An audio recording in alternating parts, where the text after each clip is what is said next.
자, 일단 그 자동 면직 수순을 밟게 됐습니다. 이진수 방통위원장 오늘 오전에 기자회견을 열고 여당을 아주 강하게 비판했는데 그 수위가 상당히 높았습니다. 직접 한번 들어보시죠. 이번 법안은 저는 치즈 법령 또 표적 법령이라고 정의합니다. 왜 치즈 법령입니까? 너무나 구멍, 허점이 많습니다. 소위 민주당의 강성 지지자들인 개딸들에게 추석 위성 선물을 하려고 충분한 협의 없이 이 법을 통과시킨 거 아닙니까? 앞으로 국무회의에서 이 법안이 심의 의결되면 법률적인 대응을 할 것입니다. 헌법 소원 또 가처분 할 수 있는 모든 법적인 절차를 통해서 이 법이 졸속으로 통과됐고 너무나 위헌적인 요소가 많다. 이런 점을 국민 여러분께 알릴 것입니다. 강성 지지층의 추석 선물이다 때문일 거라고 얘기를 했는데 어떻게 받아들이세요? 저는 뭐 이번 방송, 그러니까 방미통신위원회죠. 이 법의 통과와 관련해서 이인숙 위원장이 자신을 쳐내기 위한 표적 법안이라고 주장하는 부분에 대해서는 좀 자의식이 좀 강하다. 이런 생각이 듭니다. 네. 사실 이 이인숙 위원장은 지난 윤석열 정권 때 임명될 때부터 상당한 논란을 갖고 있었던 분이고요. 그리고 실제 방통위원장으로 재직을 할 때 소위 2인 체제를 통해서 이 주요 방송국의 임원들을 일방적으로 선임을 함에 따라서 특히 뭐 EBS 사장 선임 같은 경우는 가처분 신청이 법원에서 받아들이지는 그러한 상황이 있었다는 것이고요. 그런 측면에서 본다고 한다면 자신 또한 그러니까 지난 정권 때 방송의 정권 장악을 위해서 그러니까 정권의 방송 장악을 위해서 앞장섰던 그런 사람이 과연 누구를 탓할 수 있을까라는 생각이 든다는 것이고요.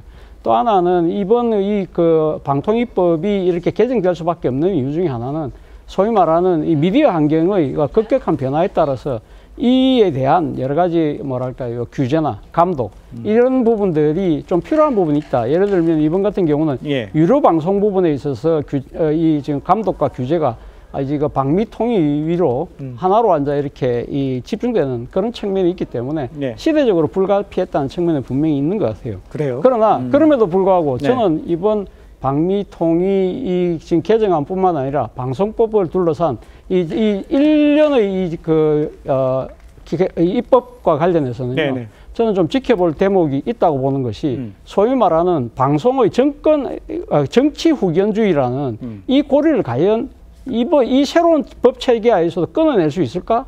만약에 그것을 끊어내지 못한다고 한다면 지금 이인숙 위원장이 이야기하는 그 주장을 민주당이 입증해주는 셈이 되기 때문에 저는 사실 이 새로운 법 체계 하에서 정말 접근이 이 공영방송을 비롯한 이런 이 매체에 뭐랄까요 정치적 영향력을 행사하는 부분을 정말 자제해야 된다는 생각이 듭니다. 그러니까 지금 뭐 좋은 얘기를 쭉 해주셨는데 그렇게 바뀌지 않게 바뀐 게 이진숙 방통위원장 빼고 말고는 바뀐 거 아무것도 없다 이렇게 생각하시는 거잖아요.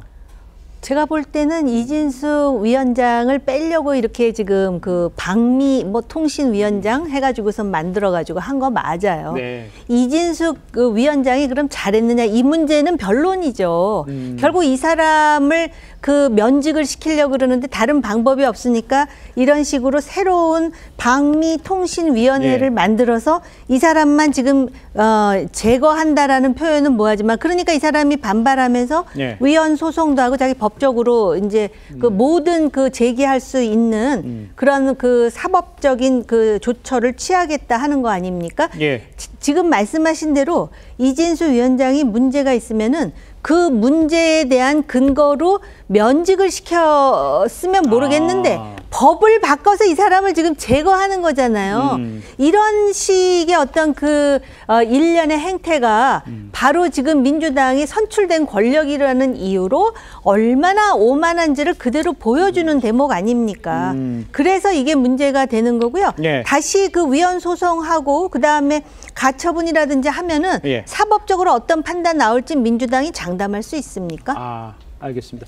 최진영 변호사께 이거 여쭤볼게요. 지금 말씀해 주신 대로 헌법 소원 내고 이제 가처분 신청 내잖아요. 그러면 법적으로는 어떻게 진행이 되는 건지 그걸 좀 설명해 주세요. 그렇습니다. 제가 봤을 때는 이것은 행정 처분을 국회가 한 것으로 이른바 처분적 법률이기 때문에 네네. 위헌 결정 날 가능성이 상당히 크다라고 봅니다. 예. 아시다시피 법은 일반적이고 추상적이어야 됩니다. 그렇지만 법을 통해서 한 사람을 찍어내는 법을 만드는 것은 사실상 국회가 대통령이 할 수 있는 그런 인사권을 본인들이 얘기를 하는 것이지 않습니까? 예. 그렇기 때문에 지금 이진숙 방통위원장 같은 경우에도 이것이 이진숙 제거법이다라고 얘기하는 것이 그것 아니겠습니까? 네네네. 실제로 지금 검찰청법을 폐지를 하면서 거기에서도 사실상 검사 제거법이 됐고 이번에 방통법 같은 경우에도 사실상 이진숙 제거법이 된 것 같은데요.